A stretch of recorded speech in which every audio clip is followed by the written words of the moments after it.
ওরকম যদি কেউ থাকেন তো আমার সাথে যোগাযোগ করতো। এখনও আমার শরীরের মধ্যে অনেক দাগ আছে, আমাকে মানে বেল দিয়ে মারতো সব সময়। মারার পরে আমি আর সহ্য করতে না পেরে তো ওনাকে ওনার পায়ে ধরে মানে কান্নাকাটি করতাম, তারপর ওনার মন গলে নাই। আবার কয়দিন পরে আমার শাশুড়ি বলতেছে বলে কি এরকম এত মারধর না করে তুই ওরে ডিভোর্স দিয়া দে। এখন আমার শাশুড়ির কথা তো সে শুনবেই, কারণ যেহেতু তাকে তাবিজ করে ওনার হাত থেকে নিয়ে আসছে, হাত করে ফেলছে, তাবিজ তো করছেই।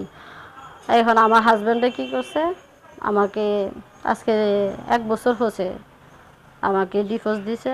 এখন আমি আর কি করব, আমার তো কেউ নাই। গার্মেন্টসে চাকরি করতে গেলেও অনেক কষ্ট হয় কাগজপাতি বানানোর জন্য বা কোনো কিছু না, ভীষণ কষ্ট হয়। গাড়ি ভাড়ার কারণে দূরেও চাকরি নিতে পারি না।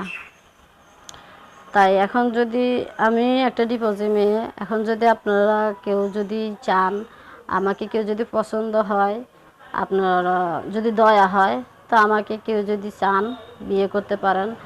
আমি অনেক কষ্ট, আমার কেউ নাই পৃথিবীতে আল্লাহ ছাড়া। এখন আপনাদের যদি একটু মানে মায়া লাগে আমার প্রতি, তা আপনারা আমার সাথে যোগাযোগ করতে পারেন। যদি কেউ ভালো লাগে আমাকে বিয়ে করতে পারেন, আমি করতে পারবো। যদি আমাকে গাছতলায় রাখেন তাও আমি খুশি আছি। আমি কোটিপতিকে পছন্দ করি না, কোটিপতি ছেলেদের সাথেও বিয়ে করতে চাই না। যে গরিব অসহায় দিন এনে দিন খায় তাকে আমি বিয়ে করব। ওখানে শান্তি আছে, কোটিপতিদের কোনো শান্তি নাই, ওখানে কোনো অনেক অশান্তি থাকে।